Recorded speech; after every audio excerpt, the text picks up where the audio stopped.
and I will start flipping it. So here goes the soy milk. That's uninspiring. All right. Here goes the... Whoa! I was right. Good job. Nice prediction. Whoa.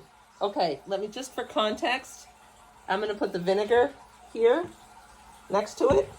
And I think I'm a little... Is it gonna pop? I don't know. I don't think it's going to pop, but I was a little afraid that it might come flying off the bottle if I left it go. There's still a lot of fizzing happening. Here's egg yolks.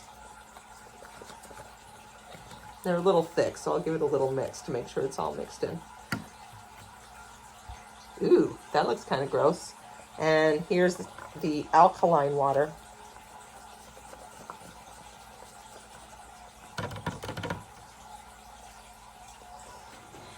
So, let's see.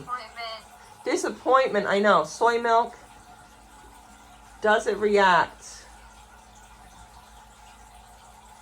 No. And let's see. Where was the other one? Alkaline water. No. And egg yolks. No. Didn't even mix.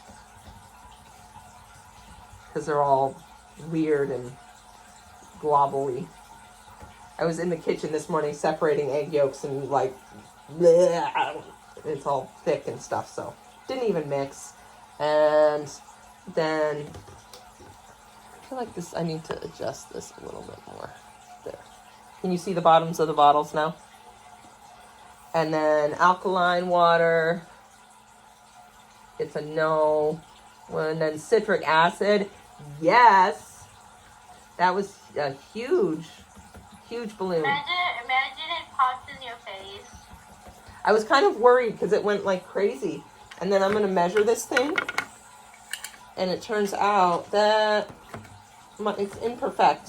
But that's 20.25, 20.25 inches. That's wild. So based on the comparison between like the vinegar, which was 16.5, and citric acid, which was 20.25, which one did more reacting? What do you think? Vinegar or citric acid?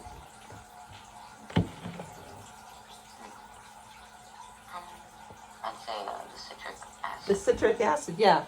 So that's one of the things I like about the balloons, is that when you're looking at the balloon, you really have a sense, right? That was more